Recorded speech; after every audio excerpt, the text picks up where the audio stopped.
Operation tiger तोडफोडीला मूठ माती.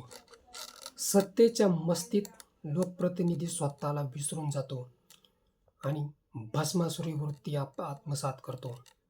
हा रोग महाराष्ट्राला नवीनच जडला आहे. एखादा खासदार सत्तेत शिरताच पत्रकारांना शिवीगाळ करतो, हे अतिशय चांगले लक्षण म्हटले पाहिजे. पत्रकारांनीच ऑपरेशन टायगरचे भूत उठवले, त्यामुळे खासदारांना मस्ती येणारच. त्यात नवे असे काहीच नाही. पत्रकारांनी उचलून धरले की लोक चेकाळतात. यालाच भस्मासुरी वृत्ती म्हणतात. फुकटात प्रसिद्धी मिळाली म्हणजे मग लोकांची आईमाई काढायची. खासदार फुटण्याचा तमाशा पत्रकारांनीच उभा केला. रंगबाजी दणक्यात झाली. पुन्हा वगनाट्य सुरू करण्याआधीच 6 मतदारसंघांचा सर्व्हे केला. तुम्ही हे काय करताय ते कळले का? पोपटवाल्यांपेक्षा पुढचे भविष्य तुम्ही सांगता. लाज कशी वाटत नाही? फुटणारे खरे तर गद्दार असतात.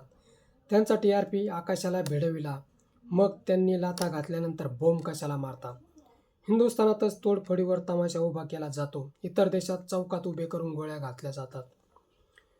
शिव्या खाण्याचा संबंधच नाही. ठाकरेंनी तोडवा ऑपरेशन आधीच सांगितले, त्यामुळे ऑपरेशनला एक प्रकारे मूठमातीच दिली म्हटले तरी चालेल. मित्र, हा व्हिडिओ कसा वाटला ते कमेंट बॉक्समध्ये सांगा व ॲक्शन मराठी चॅनलला सबस्क्राईब करा.